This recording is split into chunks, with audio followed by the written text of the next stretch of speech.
एक बात हृदय से समझ लो, जिस दिन भगवान प्रसन्न हुए सब प्रसन्न हो जाएंगे। हमको मुख्य हृदय में बात रखनी, भगवत भजन, भगवत प्रसन्नता, शरीर सेवारत और हृदय में सुमिरन, इससे बढ़कर के कोई साधना नहीं है। कोई भी सेवा हो जो निष्काम भाव से गुरु सुख के लिए या प्रियाजू के सुख के लिए होती है, वो भगवत प्राप्ति कराने वाली होती है। पूज्यपाद शिवड़िया बाबा जी महाराज, ब्रह्मबोध संपन्न महापुरुष, एक एक वचन परम सत्य, परम सत्य। पूरे जीवन भर ये भागवतिक सिद्धांत हमारे साथ रहा है। नैष्ठिक ब्रह्मचर्य से लेकर आज तक इन महापुरुष की वचनों की ही सामर्थ्य रही है जो आगे बढ़ाते रहे। चारों वेद, 6 शास्त्र और सभी पुराणों का सार मैं तुम्हें बता रहा हूं। खूब नाम जप करो, किसी की निंदा मत करो। सब शास्त्रों का सार है, किसी की निंदा मत करो और खूब नाम जप करो। निंदा के लिए तो दांत बांध लो, ऐसे एक शब्द ना बोलेंगे ना सुनेंगे किसी की। बड़ा सुख मिलता है प्रपंची लोगों को दूसरे की निंदा करने में, दूसरे की निंदा सुनने में, और ये पता नहीं अपने सारे सुकृत नष्ट कर रहे हैं एक क्षण में। जहां कोई किसी की निंदा करने लगे, कान में उंगली डालो, राधा राधा राधा, भाग पड़ो। ऐसे लोगों के बीच में मत बैठो। मनुष्य शौकीन स्वभाव का होता है। शौक 2-4 प्रकार के नहीं होते, प्रधान एक ही होता है।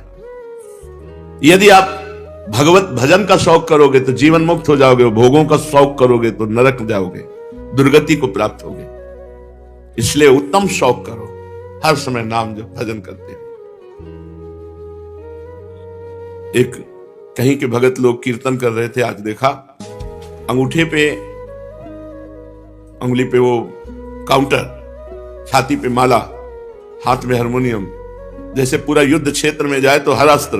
बहुत अच्छा लगा देख के। कभी माला से जब, कभी नाम कीर्तन हो रहा, कभी काउंटर से जब। खाली नहीं रहना, हमको हर समय तैयार रहना है।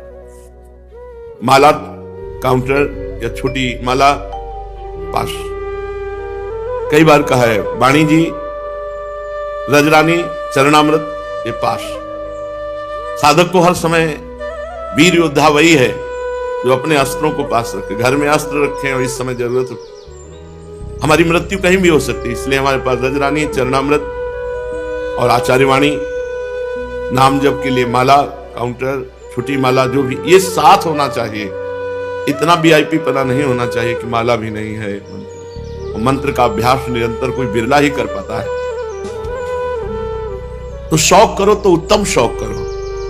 कितना सुंदर लगता है जब किसी के गले में कंठी होती है, माला धारण की होता है राधा नाम, कितना पवित्रता झलकती उसके शरीर से।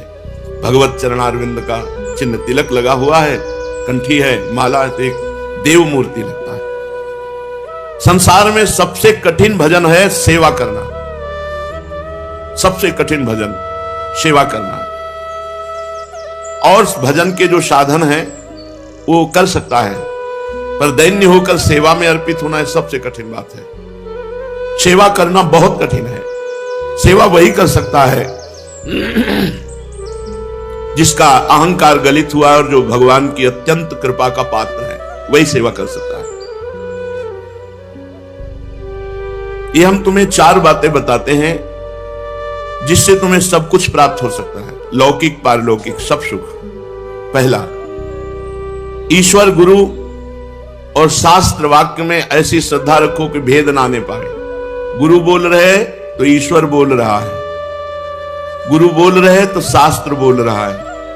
पूर्ण श्रद्धा के साथ गुरु वचनों का श्रवण करना, विश्वास के साथ उसको अपने जीवन में उतारना।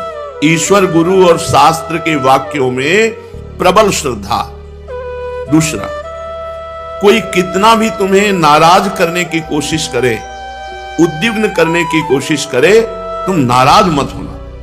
ये तुम्हारी कसौटी है। तुम क्षमा करते रहना। तुम्हारी क्षमा उसको अपने आप दंड दे देगी। उमा क्षमा सापौते भारी, अपने कर्म जाए अपकारी। दुष्ट दुष्टता करने से चूकता नहीं है, तो साधु साधुता करने से नहीं चूकता। तुम्हें कोई नाराज करना चाहे तो तुम कभी नाराज ना हो, ये बात पकड़ लो। दूसरी बात है ये। पहली बात है ईश्वर, गुरु, शास्त्र के वाक्यों पर प्रबल श्रद्धा। दूसरी बात है, तुम्हें कोई उद्विग्न करना चाहे, नाराज करना चाहे, कितना भी कुछ कर ले, नाराज नहीं होना। कुछ लोग उपहास करने वाले थे श्री एकनाथ जी महाराज महाराष्ट्र में। वो चबूतरे में उपहास करने वाले बैठे थे। एक पंडित जी आए, बोले कहां जा रहे हो? बोले कोई जजमान अगर अनुष्ठान दो। बोले जितना जजमान देंगे हम तुम्हें अभी देते हैं, तुम एकनाथ जी को गुस्सा दिला दो, बस तुम्हें दे। उनका अभी जाते हैं। भोजन के लिए वो जे ही गए, एकनाथ जी आओ आओ आओ विप्र जी, और बैठाला भोजन। बड़ा उपद्रव किया, भोजन को इधर उधर, उपहास और सब, बिल्कुल शांत। जब उनकी पत्नी परोसने आई तो उनकी पीठ पे बैठे, उनका संभाल के गिरने न पावे। देखो बच्चा है, उसको संभाल के। पत्नी से कहा, उनका भगवान पहले से ही हम तैयार हैं, बिल्कुल नहीं गिरने पाएंगे। ये भी हर उपाय जब किए तो फिर रो पड़े। उनका नाराज हो जाते तो हमको 51 रुपया दक्षिणा के मिल जाते, तो उनका बता देते कि हम ऐसी बात करके आए, तुम पहली बार ही नाराज हो जाते। पूरा उपद्रव किया। वही महापुरुष जिनके ऊपर 100 बार थूका, फिर भी क्रोध नहीं आया। तो यहां कह रहे, तुम्हें कोई कितना गुस्सा दिलाए, तुम क्षमा ही करना, नाराज मत होना, क्रोध मत करना। जो चाहोगे प्राप्त हो जाएगा, लोक परलोक की। तीसरा, ये साधु का बहुत बड़ा आभूषण है, तितिक्षा। गर्मी, सर्दी, बरसात, मान अपमान, काम, क्रोध, लोभ, ये सब सहना। सहत सहत बाढ़े भगति, गृहतन गुरुहित गार। हमें नाराज नहीं होना और हमें तितिक्षा पूर्ण रहना, सहना है। ऐसे ऐसे संतों को देखा है, वे एक महीन सी मार्किंग, वृद्ध शरीर, पूरा सर्दी में गंगा किनारे शरीर कांप रहा है, तो उन्होंने कुछ भी नहीं स्वीकार किया। कोई कंबल, स्वेटर, शाल, कुछ नहीं। अभ्यास योग युक्त है, अभ्यास। उन्हीं के बाद हमारे अंदर प्रेरणा हुई थी कि जब ये 85 वर्ष के वृद्ध एक महीन मार्किन में रह सकते हैं, तो हम जवान बिल्कुल कोई वस्त्र नहीं धारण करेंगे। ये घटिया घाट की बात है, फरुखा बात फतेहगढ़ के आगे पड़ता है। बस फिर जो वस्त्र थे उनको भी जय गंगा माता। बहुत समय तक तब स्वामी सच्चिदानंद जी मिले और उन्होंने कहा कि अच्छा है वैराग्य धारण करना, पर क्या समझ करके वस्त्र नहीं धारण करते? उनका मैं शरीर ही नहीं हूं तो क्यों धारण, तो फिर धारण क्यों नहीं करते? जब शरीर नहीं हो तो धारण करने में क्या जाता है? तुमका दे दीजिए। तो वो भी सन्यासी थे, वस्त्र दे दिए, धारण कर। वैराग्य, तितिक्षा, अरे जो आनंद वैराग्य में, भोगी कभी सोच सकता है कि आनंद? वैराग्यवान को जो आनंद है वो ब्रह्मा को भी आनंद नहीं है। फिर बोधवान को जो आनंद है उसकी तो बात ही जाने दो। वैराग्यवान को जो आनंद, त्रिभुवन में कोई नहीं जानता कि उसका वास्तविक वैराग्य, नाटक दिखावा पाखंड अलग बात है। वास्तविक वैराग्य स्वभाव से भोगों के प्रति तनिक भी लगाव नहीं, शरीर के प्रति कोई ममता नहीं, लक्ष्य के प्रति दृढ़, वो आनंद जो उसको मिलता है। चौथा, निरंतर भगवत स्मरण करते हुए अपने पास जो कुछ है, देत लेत मन संकन धरई, बल अनुमान सदा हित करे। दूसरों को देने में हिचके ना, जो अपने पास है, खान पान सामग्री, वस्त्र हो गए। एक बार एक परीक्षा हुई, यहीं वृंदावन में किसी आश्रम पे रहते थे। शिवरात्रि का दिन था, गोपेश्वर जल चढ़ाने गए, तो बड़ी भीड़ थी। अपने तो ये देखा भीड़ है, सोई रोड में ही आंख मूंदा और गोपेश्वर का ध्यान किया, वहीं पूरा चढ़ा दिया, वापस नहीं। मन में था भगवान शंकर ने स्वीकार किया कि नहीं। एक प्रच्छन्न वेशधारी संत आए, एक ही वस्त्र था बस। उनका बहुत बढ़िया वस्त्र है, मुझे सर्दी लग रही, दे दोगे? ले लो। यहां से पहनते थे ऐसे, खींचा, बड़ा आनंद उनका है। अंदर आया, शिव जी ने स्वीकार कर, दे भावातीत। हमारे अंदर ये नहीं आना चाहिए कि ये मेरी वस्तु है, नहीं, प्रभु ने दिया है। अगर प्रभु किसी भी रूप में आकर के मांग लेते हैं। श्री राम जी को फांसी की सजा मिली थी इसी बात के लिए।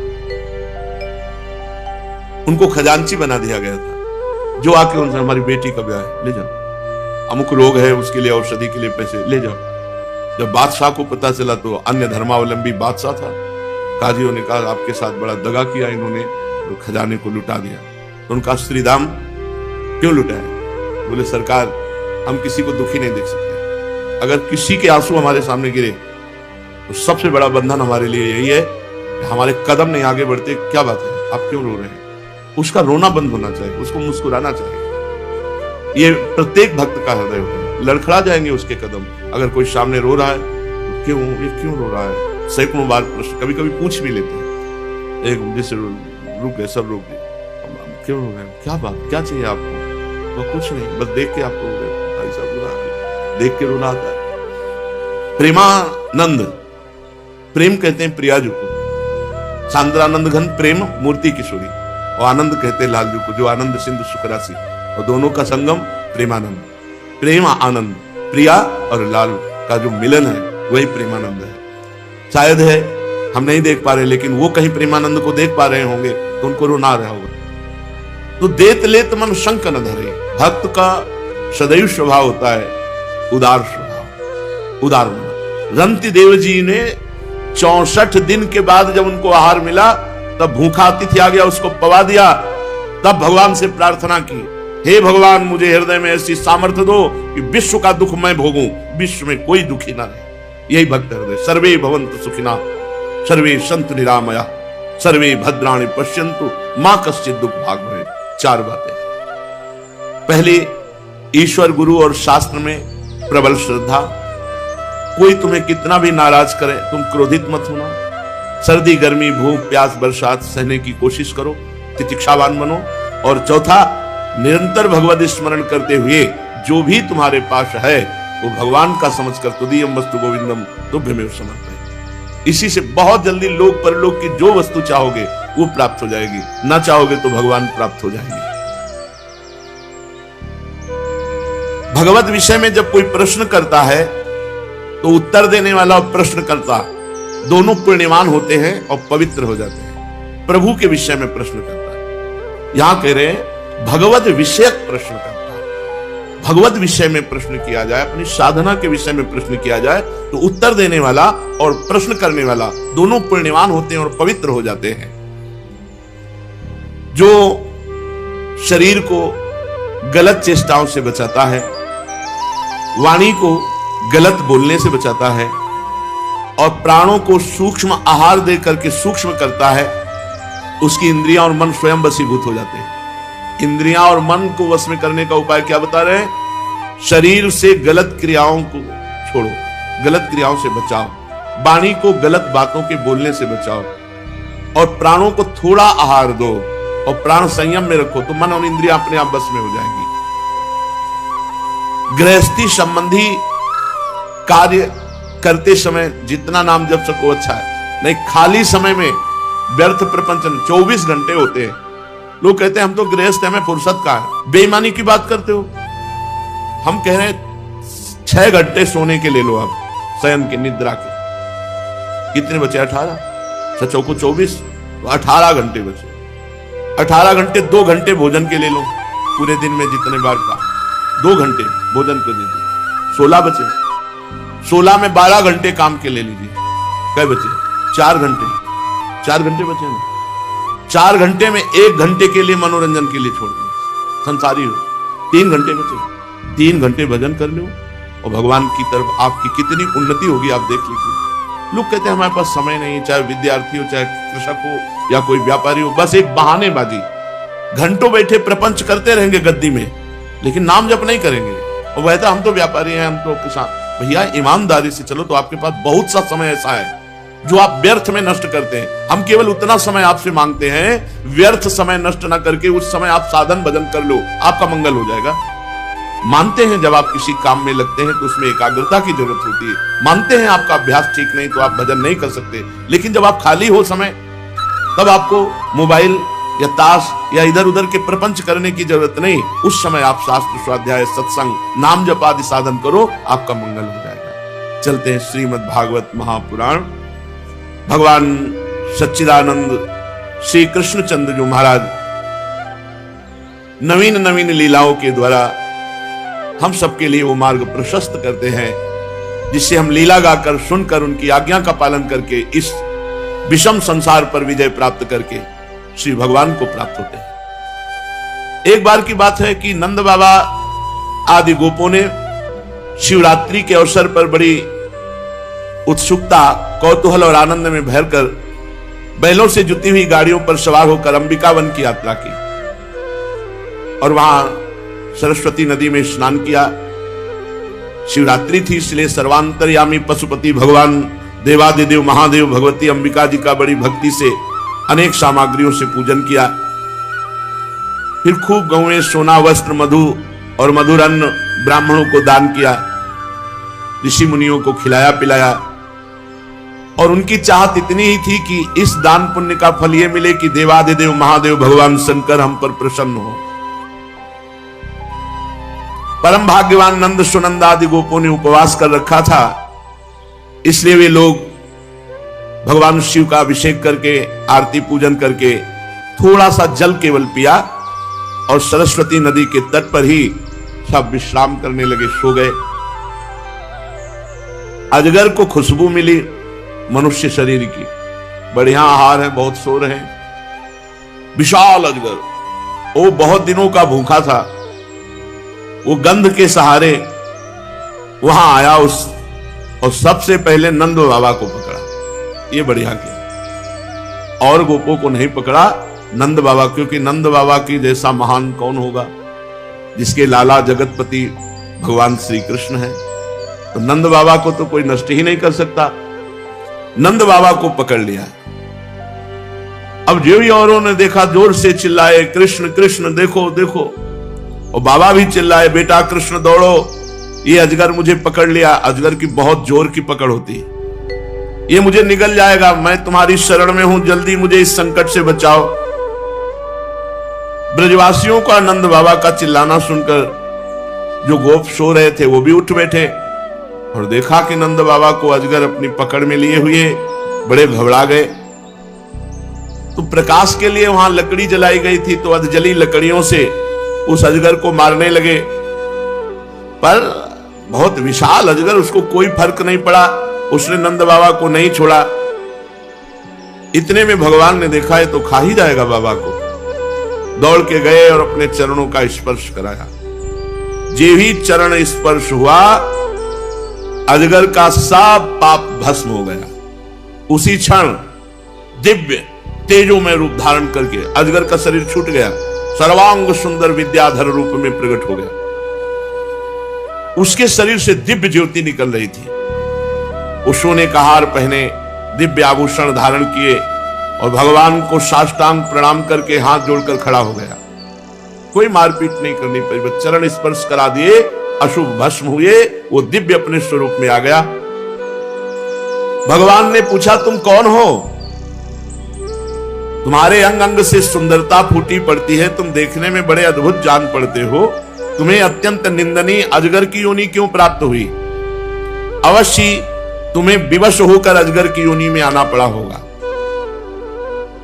तो उस अजगर के शरीर से निकला हुआ पुरुष बोला, भगवान मैं विद्याधर हूं, मेरा नाम सुदर्शन है, मैं बहुत सुंदर सौंदर्यवान और बहुत ऐश्वर्यवान हूं। विमान पर चढ़ करके मैं घूमा फिरा करता था। एक दिन मैंने अंगिरा गोत्र के कुरूप ऋषियों को देखा। अपने सौंदर्य के घमंड में मैंने उनकी हंसी उड़ा दी। विमान पर चढ़े चढ़े ऋषियों ने देखा कि ये तो संतों की अवहेलना करने वाला है। मेरे इस अपराध से कुपित होकर उन लोगों ने कहा, तुझे अपने शरीर की सुंदरता पर बड़ा अभिमान है, जा अजगर योनि को प्राप्त हो। तो ये ऋषियों के अपराध का फल था कि मैं अजगर योनि में भूखा प्यासा कष्ट पाता रहा।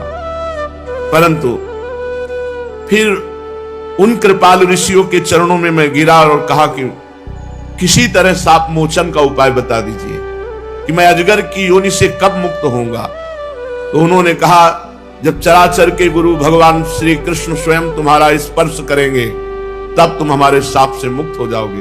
तो हे प्रभु, आज आप चराचर के गुरु भगवान श्री कृष्ण के चरण स्पर्श से मेरे सारे अशुभ नष्ट हो गए। समस्त पापों का नाश करने वाले प्रभु, जो लोग जन्म मृत्यु रूप संसार से भयभीत होकर आपके चरणों की शरण में आ गए, हे प्रभु, जो संसार रूपी मृत्यु से भयभीत होकर आपके चरणों की शरण ग्रहण करते हैं, वो समस्त भयों से मुक्त हो जाते हैं। भगवान के चरणों का बहुत महामहिमा में प्रभाव है। ये शब्द गोपी गीत में ये कल बहुत चिंतन हो। ध्येय मापदी, ध्यान करने मात्र से समस्त मंगल आपदा का नाश। ध्येय मापदी प्रणत कामदम, जो आपके चरणों की शरण में हो जाए उनकी कामनाएं पूर्ण हो जाती। धरणी मंडल, ये चरण पंकजम ऐसे हैं, पृथ्वी की शोभा है। ध्येयमापदी, जो इनका ध्यान करे वो आपदा से मुक्त हो जाए, जन्म मरण से मुक्त हो जाए। यही भगवान शंकराचार्य जी ने भी बताया। गुरु कृपालो कृपया वदेत श्री विश्वेश्वर पादाम्बुज दीर्घ नौका। करुणा समुद्र गुरुदेव भगवान ने कृपा कर बताया कि अपार संसार समुद्र से जो हम डूब रहे, बचने का उपाय एकमात्र भगवान के चरणार्थ। लक्ष्मी जी के द्वारा पूजित भगवान के चरणों का जो ध्यान करता है, सारे पाप ताप नष्ट हो जाते हैं। प्रणत कामदम पद्मचार्चितम धरणि मंडलम ध्येय मापदी। आपके भवभीतानाम प्रपन्नानाम भयापहम, प्रपन्ना नाम, जो आपकी शरण में हो गए उनका भय सदा सदा के लिए नष्ट हो जाता है। मैं आपके श्री चरणों का स्पर्श प्राप्त किया, अब तीनों लोकों में मैं पावन हो गया। मैं अब आपसे अनुमति चाहता हूं। हे भक्तवत्सल, हे महायोगेश्वर, हे पुरुषोत्तम श्री कृष्ण, मैं आपकी शरण में हूं। इंद्रादि समस्त लोकेश्वरों के परमेश्वर स्वयं प्रकाश परमात्मन, मुझे आज्ञा दीजिए। ब्रह्मदंडात् विमुक्तोहम सद्यस्ते अच्युत दर्शनात्। आज मैं ब्रह्मदंड से मुक्त हो गया हूं। एक रस रहने वाले अच्युत,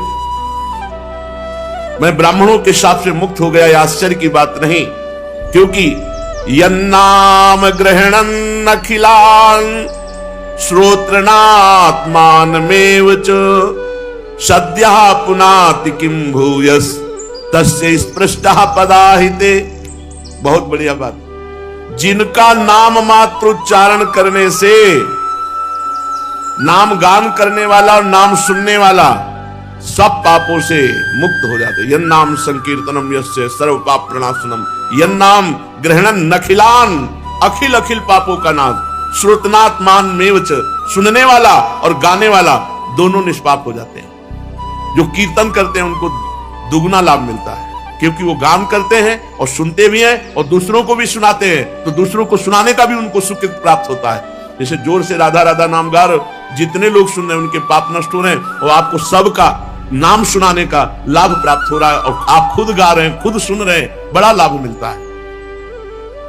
प्रभु, मुझे तो आपने स्वयं अपने श्री चरण कमलों से स्पर्श किया, तब भला मेरी मुक्ति में क्या संदेह है।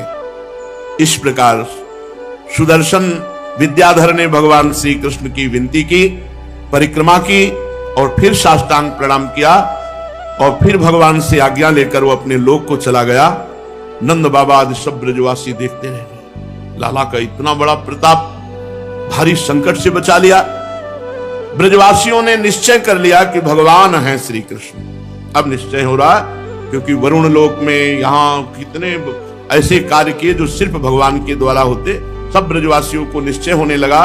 गिरिराज धारण किया, देवराज इंद्र चरणों में गिरा करके, अघासुर बकासुर तृणावर्त पूतना, कितने कितने उन्हें विस्मय हुआ। कितना आश्चर्य है, भगवान के स्पर्श मात्र से उसका कल्याण हो गया। उन्होंने जो नियम ले रखे थे शिवरात्रि के, वो पूर्ण किए और बड़े आदर प्रेम से श्री कृष्ण का दर्शन करते हुए, उनकी लीला गान करते हुए ब्रज में लौट आए। एक दिन की बात है, अलौकिक कर्म करने वाले भगवान श्री कृष्ण और बलराम जी रात्रि के समय वन में गोपियों के साथ विविध प्रकार के हास्य विनोद रास आदि, भगवान श्री कृष्ण निर्मल पीतांबर और बलराम जी निर्मल नीलांबर धारण किए हुए, दोनों गले में फूलों की सुंदर सुंदर माला, अंगराग, सुगंधित चंदन, सुंदर सुंदर आभूषण पहने हुए और बड़े प्रेम से आनंद से ललित स्वर में गोपियों के साथ गायन कर रहे हैं, नृत्य कर रहे हैं। अभी निशामुखम, सायंकाल था, आकाश में तारे उग रहे थे, चांदनी छिटक रही थी बेला के सुंदर गंध से मतवाले होकर भौरे इधर उधर गान कर रहे थे। जलाशय में खिली हुई कुमुदनी की सुगंध लेकर वायु मंद मंद चल रही थी। उस समय उनका सम्मान करते हुए भगवान श्री कृष्ण और बलराम जी ने एक साथ मिलकर राग आलापा। राग का आरोह अवरोह, स्वरों के चढ़ाव उतार बहुत ही मनोरम, जगत के समस्त प्राणियों के मन और कानों को आनंद से भर देने वाला गान था।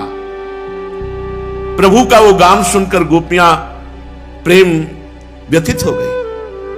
परीक्षित, गोपियों को अपने शरीर की सुधि न रही।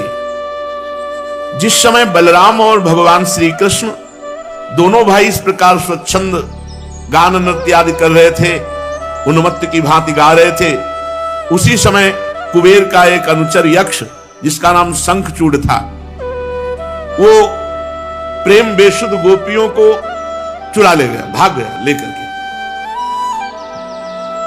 जिनके एकमात्र स्वामी भगवान श्री कृष्ण हैं, अब उन गोपियों को शुद्ध आई तो देखा ये यक्ष लिए जा रहा है, तो भगवान को पुकारा। ध्येय मापति, जिनका ध्यान चरणों का करने मात्र से आपदा का नाश निश्चित है। उसी समय श्री कृष्ण और बलराम जी दौड़ पड़े और कहा डरना मत। अभयवाणी कहते हुए बलराम जी ने एक साल का वृक्ष उखाड़ा और उस यक्ष के पास पहुंचा। यक्ष ने देखा कि काल और मृत्यु के समान श्री कृष्ण और बलराम मेरे पास आ गए। वो मूड घबरा गया, गोपियों को तो वहीं छोड़ दिया, प्राण बचाने के लिए भागा। तब बलराम जी तो गोपियों की रक्षा के लिए वहीं खड़े हो गए और जहां वो भाग करके जाने की कोशिश करता, वहीं भगवान श्री कृष्ण ने दौड़कर पकड़ लिया और एक घूंसा उस दुष्ट के सर पर मारा। चूड़ामणि के साथ उसका सर एक ही घूंसे से पिस गया। भगवान श्री कृष्ण शंखचूड़ को मारकर वो मणि लेकर के आए और वो मणि बलराम जी को दे दी और समस्त गोपिकाओं को सुख पहुंचाया। परीक्षित, भगवान श्री कृष्ण के गौओं के चराने के लिए प्रतिदिन वन में चले जाने पर उनके साथ गोपियों का चित्त भी चला जाता था। गोपियों का मन श्री कृष्ण का चिंतन करता रहता। गोपियों की वाणी श्री कृष्ण की लीलाओं का गान करती रहती। बड़ी कठिनाई से दिन व्यतीत करती। गोपियां आपस में कहती, बाम बाहु कृत बाम कपोलो वल्गित भूरधरार्पित वेणुम कोमलांगुलिभिराश्रित मार्गम गोप्य ईरयति यत्र मुकुंदः व्योमयान वनिता सा सिद्धैर् विस्मितास्तदुपधार्य सलज्जाः काम मार्ग गण समर्पित चित्ताः कश्मलम ययुरपस्मृत निव्यः। अरे सखी, अपने प्रेमी जनों को प्रेम वितरण करने वाले और द्वेष करने वालों को मोक्ष प्रदान कर देने वाले श्याम सुंदर नटनागर जब अपने बाएं कपोल को बाईं बाह की ओर लटका देते हैं और अपनी भौहें नचाते हुए बांसुरी को अधरों से लगाते हैं, तब अपनी सुकुमार अंगुलियों को उसके छेदों पर फिराते हुए मधुर तान छेड़ते हैं। उस समय क्या होता है कि सिद्ध पत्नियां, देवियां ये आकाश में अपने पति सिद्ध गणों के साथ विमानों पर आ जाती हैं और उस वंशी की तान को सुनकर अत्यंत ही चकित तथा विस्मित हो जाती है। पहले तो उन्हें अपने पतियों के साथ रहने पर भी चित्त की ये दशा देखकर लज्जा मालूम होती, परंतु क्षण में ही उनका चित्त वंशी की ध्वनि सुनकर प्रेम बाण से बिंध जाता है और वो विवश अचेत हो जाती है। उन्हें इस बात की भी सुधि नहीं रहती कि उनका वस्त्र कहां खिसक गया, आभूषण कहां गिर गए। अरे सखी, तुम आश्चर्य की बात तो सुनो। हंत चित्रमबला श्रृणुतेदं हारहास उरसि स्थिर विद्युत नंद सूनुलय मार्त जनानाम नर्मदो यर्हि कूजित वेणु वृंद सो ब्रज ब्रशा मृग गावो वेणुवाद्य हत चेतस आरात दंत दष्ट कवलाधित करना निद्रिता लिखित चित्र मिवासन। अरे सखी तुम आश्चर्य की बात सुनो, ये नंद नंदन ऐसे दिन व्यतीत करती हैं गोपियां, आपस में बैठकर भगवान की रूप माधुरी गुण माधुरी महिमा का वर्णन करती है। अरे गोपियों तुम ये आश्चर्य की बात सुनो, ये नंद नंदन कितने सुंदर हैं। पहली ने कहा जब बाम कपोल को बाम भुजा की तरफ झुकाकर अधरों पर बंशी विराजमान करके तिरछी चितवन से व्योम में विराजमान सिद्धों की पत्नियां और सिद्ध प्रेम विकल हो जाते हैं। दूसरी कहती है नंद नंदन कितने सुंदर, जब हंसते हैं ना खुल के तब हास्य रेखाएं हार का रूप धारण कर लेती है, शुभ्र मोती सी चमकने लगती है। अरे सखी उनके वक्षः स्थल पर लहराते हुए हार में हास्य की किरणें चमकने लगती हैं। उनके वक्षः स्थल पर श्रीवत्स की सुनहली रेखा जो है ना वो लक्ष्मी जी है, वो तो ऐसी जान पड़ती मानो श्याम मेघ पर बिजली विराजमान हो स्थिर रूप से। कितने करुणामय है हमारे श्याम सुंदर। वे जब दुखी जनों को सुख देने के लिए, विरहियों के मृतक शरीर में प्राणों का संचार करने के लिए बांसुरी बजाते हैं, तब ब्रज के झुंड बैल गौवें और हरिण उनके पास ही दौड़ाते हैं। केवल आते ही नहीं सखी, दांतों से चबाया हुआ घास का ग्रास उनके मुंह में ज्यों का त्यों ऐसा पड़ा है, ना वो निगल पाते, ना उगल पाते, ना चबा पाते हैं। दोनों कान खड़े करके स्थिर भाव से केवल वंशी की ध्वनि का पान करते हैं और ऐसे लगते हैं मानो भीत पर लिखे हुए चित्र हों। उनकी ऐसी दशा होना स्वाभाविक है क्योंकि श्याम सुंदर की बांसुरी की तान का प्रभाव ऐसा है जो उनकी चित्त को चुरा लिया। हे वृंदावन धाम के लाडिले प्राणाराध्य श्री श्यामा श्याम, आपकी ही कृपा से मैं आप में आ पाया हूं, धाम आ पाया हूं। आपकी शरण की बात सुनकर आपके शरण होने की लालसा हुई, आपने बड़ी कृपा की। अब मैं आपकी शरण में हूं, जैसा भी हूं। यद्यपि आपके योग्य नहीं हूं, मैं दावा पेश नहीं करता कि मैं आपके योग्य अधिकारी हूं, पर जैसा भी हूं अब मैं आपकी शरण में हूं। एक एक शब्द पर ध्यान दीजिए। बहुत शीघ्र बिना किसी प्रयास के आपके पाप नष्ट हो जाएंगे।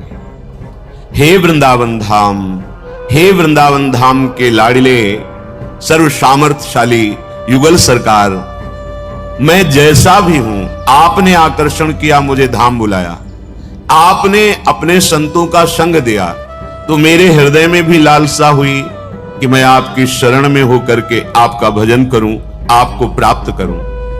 अब आप मुझे त्यागना नहीं। शरणापन्न मेतम कदापि, मैं तो ऐसा उद्दंड बच्चा हूं कि आपको छोड़ दूंगा। मेरे पे विश्वास ना करो। इस समय मेरी मति सत्संग से युक्त होने के कारण कह रही कि मैं आपका हूं, पर मैं बदल सकता हूं, पर आप मुझे मत छोड़ना। ये बात खास। हम आपको पकड़ना चाहे तो नहीं पकड़ पाएंगे, लेकिन आपने मुझे पकड़ा है तो अब आप छोड़ना मत। शरणापन्न मेतम कदापि, कदापि मत छोड़ देना। त्यक्तुम नारहस्य नरकात्यंध कूपे पतंतम, यदि आपने छोड़ दिया तो पक्का मुझे अंधकूप नरक में गिरना पड़ेगा। क्यों? क्योंकि ये हमारा मन, हमारी इंद्रियां हमारे कब्जे में नहीं, शासन में नहीं। ये जब जो चाहती हैं करवा लेती हैं। हे मेरे प्राणाराध्य, अगर आप छोड़ देंगे तो निश्चित मैं नरकगामी होऊंगा, क्योंकि मेरे ऐसे आचरण हैं। देखो कितने बड़े महापुरुष हैं, वो ऐसा कह रहे हैं। वो अपने लिए नहीं कह रहे, वो तो स्थित प्रज्ञ महापुरुष हैं, प्रियालाल की लीला में निरंतर डूबे रहते हैं। वो हम सबको बल दे रहे हैं। हमें ऐसी प्रार्थना आराध्य देव से करनी। आराध्य देव को हमारी आवश्यकता नहीं है, पूर्ण काम है। हमें आवश्यकता उन पूर्ण काम की है, पर हमारी मति हमारा साथ नहीं देती। मति अर्थात बुद्धि, ये कभी जगत प्रिय लगता है, भोग प्रिय लगते हैं, तो कभी कभी भगवान भी प्रिय लगने लगते हैं। इसका भरोसा नहीं। ना जानो छिन अंत कवन बुद्धि घटे प्रकाशित, पता नहीं किस क्षण में हमारी बुद्धि क्या निर्णय कर दे और हम आपको भूल जाएं, हम आपको छोड़ दें। करुणामय, आप मुझे मत छोड़ना, नहीं तो हम नरक में ही गिरेंगे। हमारे ऐसे आचरण हैं। अघा संघम प्रतिहत मतिम लंघितेषाहि लाभम। अगर आज तक हम पीछे लौटकर सत्संग से प्राप्त विवेक से हम देखते हैं तो हमने सिर्फ भगवान के प्रति अपराध ही किया है, उनकी आज्ञा का उल्लंघन किया है। अंगः संघम प्रतिहत मतिम लंघितेषाहि लाभम। हे अखिल लोक ब्रह्मांडों के ईश्वर, मैंने सदैव आपका अपराध किया है। आपने मुझे मानव देह दिया, गर्भ में हमने वादा किया कि एक बार हमें निकालो इस नरक से। अब मैं जाकर ऐसा भजन करूंगा कि दोबारा माता के गर्भ में ना आना पड़े। वादा भी हमने झूठा कर दिया, मनमानी आचरण करके शास्त्र आज्ञा जो आपकी स्वयं वाणी है हमने अपराध किया है। प्राज्ञम मन्यम त्रिजगति न मामज्ञम मन्यो अतिह। बहुत अति हो गया, हमने ऐसे पाप किए हैं। क्यों? क्योंकि मामज्ञ मैं अज्ञानी हूं, पर प्रभु प्राज्ञमन्यम आप तो सर्वज्ञ है ना, आप तो त्रिकालज्ञ है ना। प्राज्ञमन्यम त्रिजगति न मामज्ञ मन्योवतीह। और मैं निश्चित कहता हूं कि मेरी गति सिर्फ आपसे बनेगी, मेरे से नहीं। मेरे बनाए ना बनेगी कोटि कल्प लो, आपके बनाए बनेगी पल पाओ। श्रीपाद कह रहे हैं ऐसी हमारी निष्ठा हो जानी चाहिए। हमें अपनी तरफ ज्यादा नहीं देखना है, ज्यादा कुछ तो देखना है कि कहीं प्रिया प्रीतम के मार्ग के विरुद्ध हमारे आचरण तो नहीं हो रहे। अगर हम नहीं रोक पा रहे हैं तो हमें रोना है, हमें प्रार्थना करनी है। आराध्य देव, प्रार्थना में भगवान का अवतार हो जाता है। जब जब सब ऋषि मुनि पृथ्वी देवता मिलकर के प्रार्थना की, तब तब भगवान का अवतार हो गया। जय जय सुरनायक जन सुखदायक प्रणतपाल भगवंता। जब जब हम तन्मय होकर आर्त भाव से प्रभु को पुकारेंगे तो हमें बल मिलेगा। प्रार्थना में बहुत बल है। अगर आप एकांत होकर के प्रभु को साक्षी मान करके अश्रु प्रवाह करते हुए उनसे प्रार्थना करें तो हर समस्या का समाधान प्रभु ही है, दूसरा कोई कर ही नहीं सकता। क्योंकि दूसरा खुद समस्याओं में फंसा हुआ है, वो हमें क्या समस्या से मुक्त करेगा? एकमात्र भगवान। हे प्रभु, आप सर्वज्ञ हैं, त्रिकालज्ञ हैं। मैं जान गया हूं कि आपके सिवा मेरी अब कोई गति नहीं, कोई सहयोगी मेरा नहीं है। इतनी बात अगर हृदय में आ गई तो श्री भगवान गीता जी में कहते हैं अपचेत सुदुराचारो भजते माम अनन्य भाग साधुरेव सम्मंतव्या सम्यक व्यवसिता हिसा। यदि तुमने ये निश्चय कर लिया है कि प्रभु के सिवा अब मेरी कोई गति नहीं, तो तुम चाहे जितने बड़े दुराचारी रहे हो, भगवान कहते हैं मैं तुम्हें साधु बनाऊंगा और मैं आज्ञा करता हूं कि उसे साधु मानो। साधुरेव समंतव्या सम्यक व्यवसिता ऐसा, क्योंकि उसने अब मेरा आश्रय ले लिया, अब मैं उसे साधु बनाऊंगा। बड़े बड़े हिंसक, चोर, व्यभिचारी इतिहास साक्षी है, महान ऋषि बन गए, भगवान ने उन्हें बना दिया। हमें चिंता नहीं, चिंतन करना है। हरिराम व्यास जी कह रहे हैं होई सोई हरि जो करी है तज चिंता चित चरण शरण रही भावी सकल मिटरी है।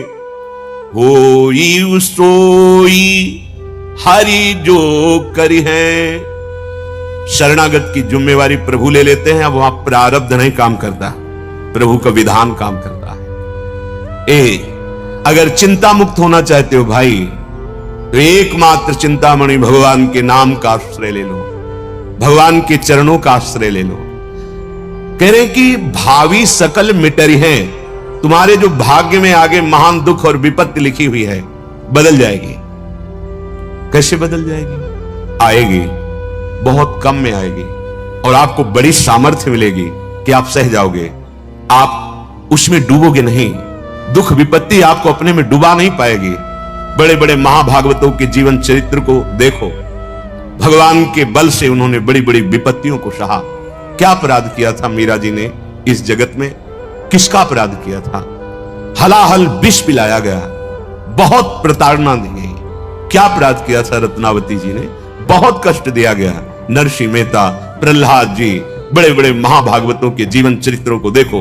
पर जैसे डंडे के ऊपर झंडा फहराता है, ऐसे निंदक और प्रतिकूलता देने वालों से ही भक्तों की महिमा प्रकाशित हुई। उनकी गंभीरता, उनका धैर्य, उनकी भगवान के प्रति प्रियता, निष्ठा। चिंता तुम्हें जला रही हर समय, धन की चिंता, भोगों की चिंता, प्राप्त वस्तुओं की रक्षा की चिंता, अप्राप्त की प्राप्ति की चिंता, कब तक जलते रहोगे? क्या ये मानव देह इसी तरह जल जल करके नष्ट कर दोगे? नहीं, एक आनंद समुद्र आपका आवाहन कर रहा है अवगाहन के लिए, वो है श्री भगवान। तुम्हें मानव देह दिया है, यदि विश्वास करो बात पर, नाम जपना शुरू कर दो, भगवान के आश्रित हो जाओ, तो तुम्हारा भाग्य पलट जाएगा। तज चिंता, क्यों चिंता करते हो? अनन्यस चिंतयन्तो माम ये जनाः परिपासते तेषां नित्याभियुक्ता नाम योगक्षेमम वहाम्यहम्। गोस्वामी जी, तुलसीदास जी के, जब मैं राम का नहीं था तो दरवाजे से भगा दिया जाता था, भूखा खड़ा रहता तो कहते थे इतना भागी है कि जो इसका थोड़ा भी सेवा या संग करेगा उसका नाश हो जाएगा। जन्मते ही मां को मार दिया, सेवा में धाय मां थी वो भी मर गई, पिता ने भी त्याग दिया था। गोस्वामी जी के, जब सम्राट ने ताज उतार के रखा तो ऐसे देखा कि जब राम का नहीं था तो कौड़ा नहीं मिलता था, आज राम का हूं तो बादशाह ताज उतार के रखता है। और ये तो बहुत छोटी बात हुई, अखिल ब्रह्मांडों का बादशाह स्वयं सेवक बना, जहां शयन करते थे जिस कुटिया पे, हर दरवाजे पर राम लक्ष्मण भरत शत्रुघ्न का पहरा रहता, स्वामी सेवक बनकर खड़ा हुआ। सुमिर पवन सुत पावन नामू अपने बस करी राखे रामू। अरे तुम किनके अंश हो? तुम कौन हो?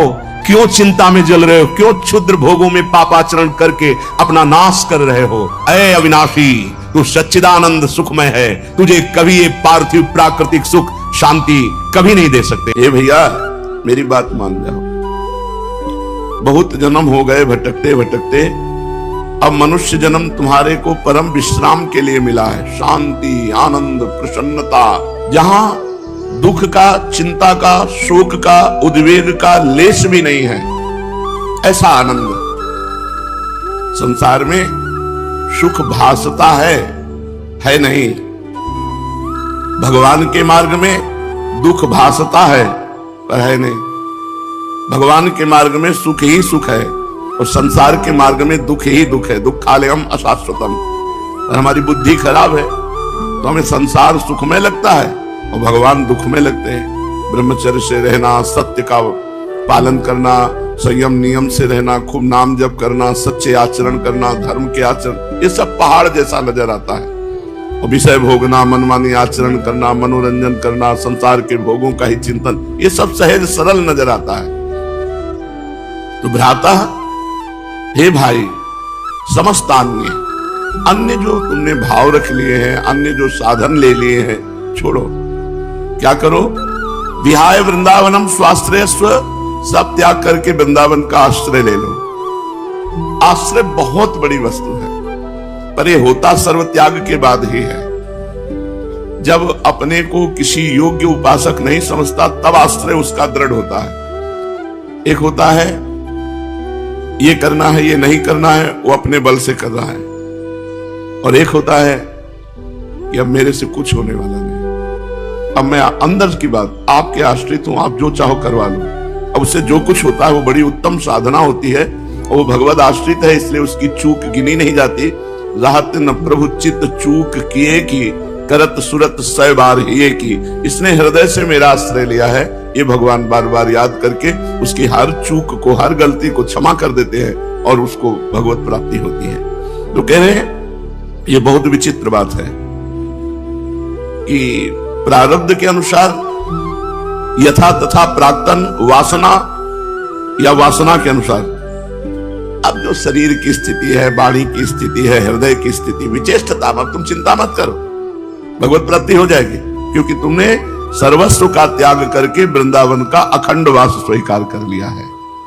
श्रीपाद कह रहे अब प्रारब्ध के अनुसार या वासना के अनुसार शरीर से जो चेष्टाएं हो रही, हृदय से जो संकल्प बन रहे, वाणी से जो बोल रहे हो, निश्चिंत हो जाओ, उसकी चिंता मत करो, अब तुम्हें भगवत प्राप्ति हो जाएगी।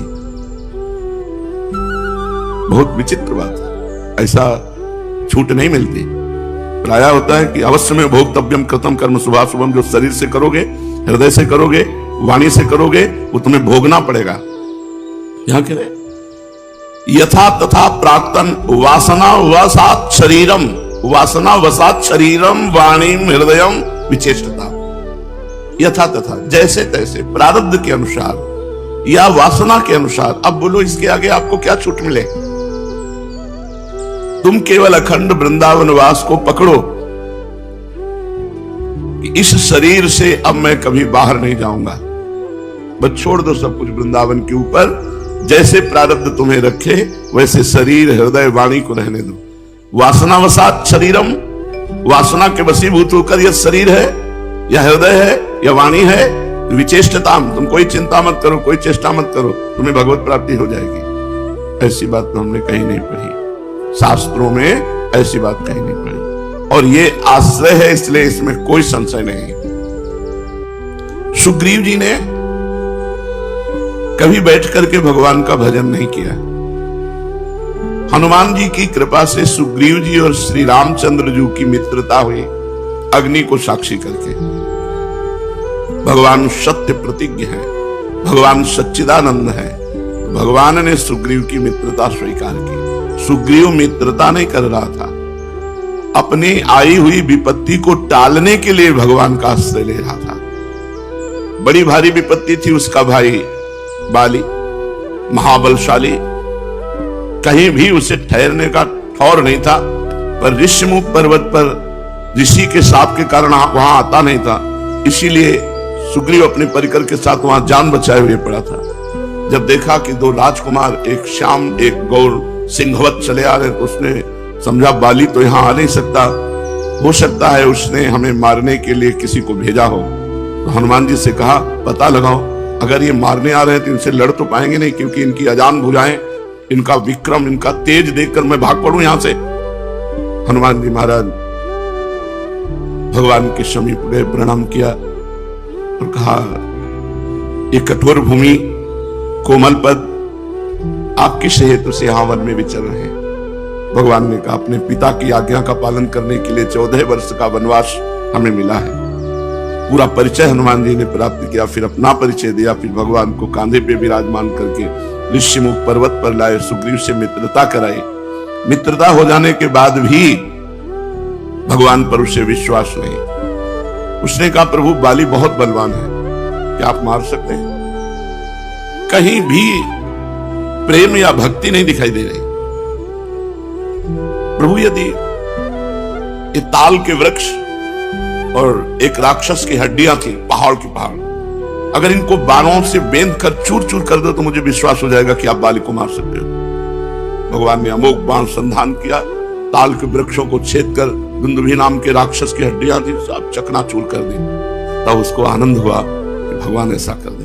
अब उसको जब पक्का विश्वास हो गया कि भगवान बाली को मार देंगे, तो कहने लगा कि प्रभु अब मुझे बाली से कोई परेशानी नहीं, क्योंकि मैं बाली की कृपा मांगता हूं कि आप जैसा हमें मित्र मिला। इसे मरकट वैराग्य वाले भाव कहते हैं। प्रभु अब तो बस, प्रभु अब कृपा करो, यही भांति सब तरी भजन करो दिन राति। बहुत जोर का वैराग्य। भगवान ने बाली का वध किया, बड़ा प्रसंग है। सुग्रीव किष्किंधापुर का राजा बना। भगवान प्रवर्षण पर्वत पर चातुर्मास 4 महीने वास किए, एक बार भी प्रणाम करने नहीं गए। जिन भगवान ने अपने प्राणों के भय से भयभीत होकर प्रतिपल दुख को प्राप्त होने वाले सुग्रीव को मित्र बनाया, ऐसे परम हितैषी, ऐसे करुणामय, ऐसे परम आनंद स्वरूप भगवान के दर्शन करने भी सुग्रीव 4 महीने नहीं गए। लक्ष्मण जी से भगवान श्री रामचंद्र जी ने कहा लक्ष्मण सीता की शुद्ध तो मिली नहीं, सुग्रीव कह रहे थे सहयोग करेंगे तो एक को बार आए नहीं। सुग्रीवो स्तुति मोरी बिसारी, बाबा राज खजाना वस्तु व्यक्ति स्थान सब उसके अधीन, सुख सामग्री, सुग्रीवो स्तुति मोरी बिसारी, मेरी स्तुति भी साथ दी। भगवान के इस वचन सुनकर लक्ष्मण जी ने कहा प्रभु आदेश कीजिए। नहीं, हमने मित्र स्वीकार किया। वो तो स्वार्थवशात मित्र माना, लेकिन हमने मित्र स्वीकार किया, इसने मारना नहीं, केवल जगाना है। वो विषय में सो रहा है, उसे जाके जगाओ कि जिस बाण से बाली को मारा था बाण अभी तूड़ीर में है, बस इतना बोल देना। लक्ष्मण जी गए, धनुष की टंकार की, सुग्रीव कांप गए। हनुमान जी से पता लगा, बोले बहुत गुस्सा है।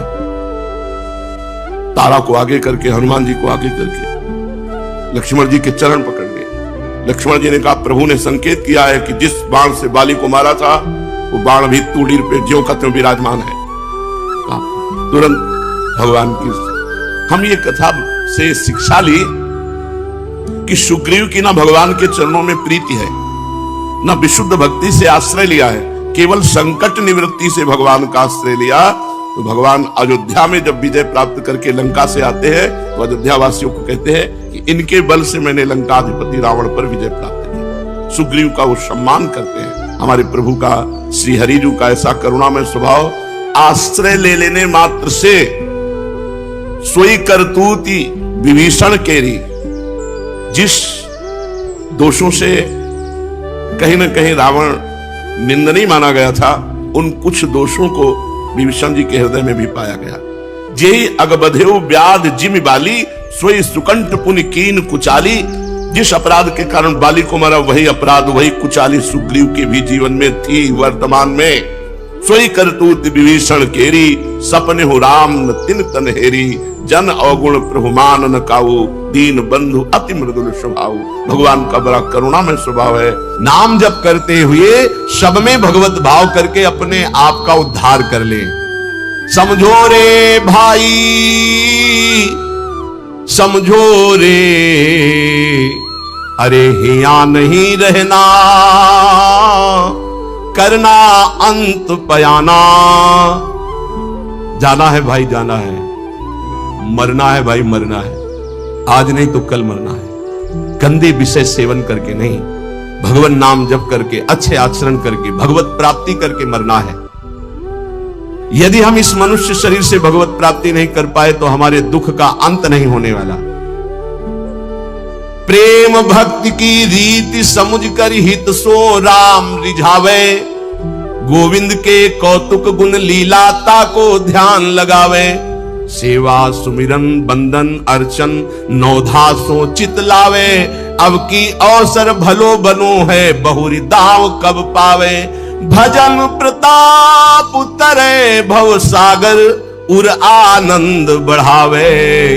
साधुन की संगति को साबुन लेकर ममता मैल बहावे। हे भाई, बिना प्रेम भक्ति के भगवान की प्राप्ति कठिन है।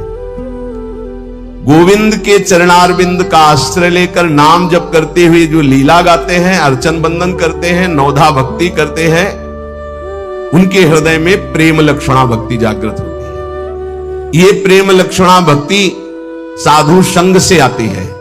साधु संग रूपी ऐसा साबुन है कि ममता रूपी मैल धुल जाता है, और जहां मन ममता रूपी मैल से रहित हुआ तहां प्रेम प्रकाशित हो जाता है। प्रेम प्रकाशित होने में जो बाधा है, भक्ति करते हुए और साधु संग करते हुए भी यदि प्रेम प्रकाशित नहीं हो रहा तो ये कुछ बाधाएं इसमें वर्णन की गई है। ध्यान से सुन लो और इनको कभी करना नहीं तो प्रेम भक्ति जरूर जागृत हो जाएगी। पहला, आहार दोष। ध्यान में बैठा लो या लिखते जाओ। आपको साधु संग मिल गया है, नवधा भक्ति कर रहे हैं, लेकिन प्रेम नहीं प्रकट हो रहा है। जैसे आप वृंदावन धाम वास कर रहे हैं, सत्संग कर रहे हैं, नाम कीर्तन कर रहे हैं, प्रेम नहीं प्रकाशित हो रहा है, तो इन दोषों को देख लो आपके अंदर है क्या। पहला है आहार दोष। आहार दोष बुरी कमाई से जो अन्न आता है वो बुद्धि को भ्रष्ट कर देता है। इसीलिए हम आकाश वृत्ति से जीते हैं। आकाश वृत्ति, हमारे पास वही अन्न आएगा जो श्री जी पास करेंगे नहीं, हिम्मत नहीं किसी के यहां रख दे। यहां शासन है सहचरियों का। यहां ऐसा नहीं कि कोई पापात्मा आवे और आके गड्डी रख के चला जाए, ऐसी हिम्मत नहीं, उसके कदम नहीं उसके अंदर प्रवेश कर सकते। यहां शासन है, अव्यक्त शासन है। अगर यहां 100 रुपया कोई रखता है तो मेरी लाडली जू से प्रेरित होकर रखेगा, अन्यथा नहीं। इसीलिए दो प्रकार से हमारा भोजन चलता है। एक तो ब्रजवासियों की टूक मांग के आते हैं, और दूसरा आकाश वृत्ति से जो आता है, बिना मांगे, बिना इशारा किए और बिना किसी प्रकार का सम्मान दिए। ये नहीं कि आप अर्थ देने वाले हो तो आपको एकांत में बुलाकर जयमाला पहनाई जाए, जय हो आपकी, आपसे बिल्कुल नहीं। और हो सकता है कि आपको कटु वचन सुनने पड़े और फिर आप रखो तो तुम बहादुर नहीं, लेके जाओ। लक्ष्मीपति जिनके सेवक हैं, उनके सेवक हैं, इसलिए हर अन्न का कण पवित्र होगा यहां का। हमारी स्वामिनी के द्वारा प्रेरित जो आता है वो हृदय से स्वीकार है, इसलिए कहीं भी किसी भी तरह का इशारा, दान पेटी, कोई ये सब नाटक कि भाई यहां इतने भरो, कहीं कोई अगर कोई बाहर कर रहा है तो नौटंकी नाटक करके अर्थ एकत्रित करने वाला वो अपराधी माना जाएगा। इस पूरे राधा केली कुंज के भागवतिक विधान में किसी भी तरह के अर्थ का प्रवेश नहीं है। हम भिक्षुक हैं, हमारा भरण पोषण स्वामिनी से होता है। किसी के हृदय में ऐसे किया, स्वामिनी जी के आगे चढ़ गया, उसी से बिजली का बिल, उसी से उदर पोषण होता है। और ये हम इसलिए नहीं सुना रहे कि तुम चढ़ा देना, हम तो कसम खवाई सत्संग में कि जिनको ये लगता हो कि मेरे द्वारा चलता, तुम्हें इष्ट की कसम है, यहां चवन्नी मत चढ़ाना। हम देखते हैं अपने स्वामी को, तुम्हारे से हमारा नहीं चलता, हम स्वामी से देखते हैं जिनसे अनंत ब्रह्मांड, तुमने सहयोग किया था ब्रह्मांड बनने में, क्या अनंत ब्रह्मांड एक संकल्प में बन गए, उनके हम दास हैं। तो जो अधर्म की कमाई से, अधर्म की कमाई कैसे होती है? जहां हमारा धर्म कहता है कि ये नहीं लेना चाहिए, हम उसे लेते हैं। जहां हमारा धर्म कहता है ये नहीं करना चाहिए, उसे हम करते हैं और फिर वो अर्थ लेते हैं। कई तरह के अधर्म की कमाई होती है। इसको हमने देखा भ्रमण के समय में। जैसे कहा जाता है कि आपका ब्लैक व्हाइट हो जाएगा, ऐसा हमने नहीं कहीं पढ़ा, शास्त्रों में नहीं पढ़ा, संतों से नहीं सुना। धर्म से 10 रुपया कमाओ, 4 रोटी बनाओ, 1 रोटी में 4 टुकड़े कर लो, 3 में तुम पाओ। एक गाय को दे दो, कौआ को दे दो, एक भिक्षुक संत को दे दो, एक ऐसे डाल, कोई जीव जंतु खा ले, इसे कहते हैं। वो तुम्हारा धन और पवित्र हो गया।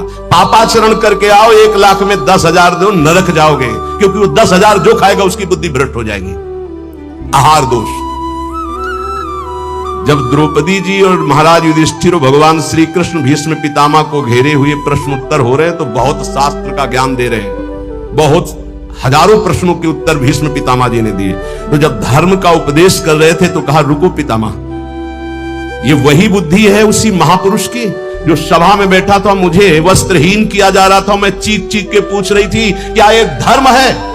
उस समय ज्ञान तुम्हारा कहां चला गया था जो आज ज्ञान उपदेश कर रहे हो? मुस्कुराए और कहा, बेटी तुम्हारा प्रश्न धर्मयुक्त है। वो सब बह गया, 6 महीने बाणों की सैया पर वो खून बह गया है। इस समय मैं शुद्ध हूं, जो प्रश्न करोगे ठीक धर्मयुक्त उत्तर होगा। उस समय पापी दुर्योधन का अन्न खाने से मेरी बुद्धि मलिन हो गई थी। उदाहरण दिया कि एक परमहंस जी जंगल में कंदमूल फल खाकर रहते थे। एक दिन राजा की दृष्टि पड़ी, श्रद्धालु था, साष्टांग दंडवत की, महाराज महल पधारिए और अपने चरणामृत से, चरण रज से महल को पावन करें और प्रसाद पाए। मना कर दिया, हम तो कंदमूल फल खाते। चला, दूसरी बार फिर आया, तीसरी बार फिर आया, मन में आया चलते, ठीक है। राजा बहुत प्रसन्न हुआ, आदर के साथ ले गया, महारानी ने स्वयं बनाया, महाराज संत भगवान ने पाया। अब जब जंगल में आए तो मन नहीं लगा भजन में, कहां सूखे कंदमूल फल और कहां रसीला वो भोजन राज परिवार का और रानी के हाथ का बना। अब तो अच्छा दृश्य देखने की इच्छा नहीं होती हो, गुलरी पाकर यही फल जंगली। बस अब ये इंतजार था कि राजा आ जाए, निमंत्रण दे। अन्न का प्रभाव, राजा आया, संकल्प ऋषि का, महाराज वो पहले बार में हाँ हाँ आप बड़े भगत हो, एक बार जाके हमने देख लिया, बड़ी श्रद्धा है। दोबारा गए तो प्रसाद बना रही थी रानी, तो दृष्टि गई हार पे, हार श्रृंगार उसमें रखा हुआ था, पेटी से खोल अपनी झोली में डाल लिया, बैठ गए, प्रसाद पाया, चले आए, झोली टांग दी। सायंकाल रानी जब श्रृंगार के लिए बैठी तो देखा और पेटी खाली, हार नहीं। तो उनका, महाराज यहाँ किसी चोर का प्रवेश है नहीं, आपके वही सन्यासी जी जो आए थे वही ले गए। ऐसा नहीं, वो तो बहुत त्यागी बैरागी, वो हार क्या करेंगे? बोले हमारी दास दासियां, निजी दास दासियां, ये कहीं बाहर नहीं जाती है, तो ये क्यों चोरी करेंगे? इनका और कोई है नहीं, ये तो हमारी सेवा में रहती है। राजा को भी पक्का प्रमाण लगा कि संत, पर उन्होंने कहा नहीं, हमारे संतों की अवहेलना होगी, आप इस शब्द मत उच्चारण करो, मैं दूसरा बनवा देता हूं। 2, 4, 5 दिन वो उपवास किए संत भगवान, तब उन्होंने जंगल से फल लाने की सोचा, झोली में हाथ डाला तो देखा वो हार। उनका हार कैसे आ गया? वो मैंने चोरी की, ये कितना निंदनीय मेरी बुद्धि हो गई, कैसे मैं निकृष्ट हो गया, हार लिया और ऐसे मैं चोर हूं, मैं चोर हूं, वहीं से कहते हुए राज दरबार में मैं चोर हूं। महाराज उतरे, दंडवत किया, कहा महाराज आप चोर नहीं, नहीं मैं चोर हूं, मैंने हार बोले महाराज मैंने परीक्षा के लिए आपकी झोली में डाला था और उनको ऐसे ले गए कि सभा को कहीं ये न लगे कि संत ऐसे होते हैं। एकांत में ले गए और बोले महाराज आप ही चोरी करने वाले हो, आप ही ईमानदारी से वापस लाने वाले, मेरी समझ में नहीं आया। तो बोले शास्त्रों में जो लिखा है, आप कल सुने थे चर्चा में, प्रताप रुद्र जी के दर्शन के लिए भी महाप्रभु ने निषेध कर दिया था। राजअन्न निषेध माना गया है अगर वो वैष्णव भक्त ना हो तो। बोले ये राजअन्न का प्रभाव है कि मेरी बुद्धि लुभायमान हो गई और स्वर्ण की चोरी कर ली, कई दिन से भोजन नहीं पाया, वो सूख गया, रक्त जल गया, तो इसलिए अब मेरी बुद्धि शुद्ध हुई। ये तुम्हारे अन्न का दोष है जो हमने 2 बार पाया, उससे मेरी बुद्धि पतित हो गई। तो पहला दोष है आहार दोष, बुरी कमाई का, चोरी के पैसे का, दूसरे के हक का, अन्न या जबरदस्ती कर लेने का, इस तरह का जो धन है उससे जो खान पान है ये बुद्धि को भ्रष्ट कर देता है। जैसे ब्याज दर ब्याज, अब वो आपको पैसा मिलेगा तो फिर वो आपकी बुद्धि में भजन नहीं होने देगा। संकल्पित अन्न मिलेगा, कभी किसी का ऐसा दिया हुआ साधक को या गृहस्थ बट रहा है हलवा, भूखे मर रहे हो, ऐसे हाथ फैला दिया, तुम गृहस्थ हो, वृंदावन आए हो, एक दिन उपवास कर लो, थोड़ा सा कुछ लेकर पेट में डाल लो जो तुम्हारा धर्म की कमाई का, दूसरे का हलवा मत खाओ, मान लो हमारी बात, सारी बुद्धि नष्ट हो जाती, सुकृत नष्ट हो जाते हैं। आहार दोष पहला, कई बार बताया, इस पर ध्यान दीजिए। सतोगुणी पवित्र अन्न भी यदि मात्रा से अधिक हो गया तो रजोगुण, उस मात्रा से अधिक हो गया तो तमोगुण पैदा कर देगा, अल्प मात्रा में पाइए। दूसरा, शरीर को स्वस्थ रखिए। शरीर को स्वस्थ रखने के लिए, ब्रह्मचर्य पुष्ट रखने के लिए परिश्रम युक्त सेवा अत्यंत आवश्यक है, जिसमें पसीना चुहे।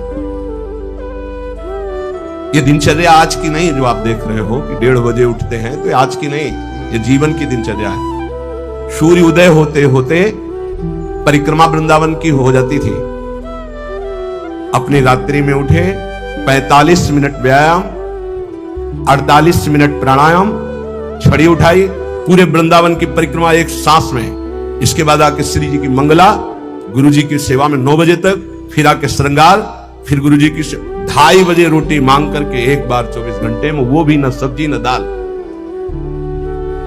ऐसे थोड़ी भगवत मार्ग की निरंतर भगवदाकार वृत्ति प्राप्त की जाती है। अस्वस्थता ये भी बाधक है, जब तक वृत्ति भगवदाकार ना हो जाए।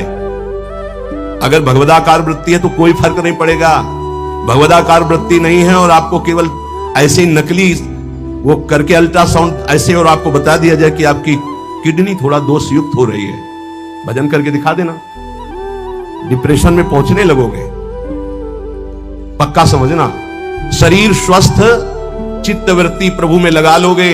शरीर अस्वस्थ है और चित्तवृत्ति भगवदाकार नहीं हुई तो इसी में कराओगे, पक्की बात समझ लो।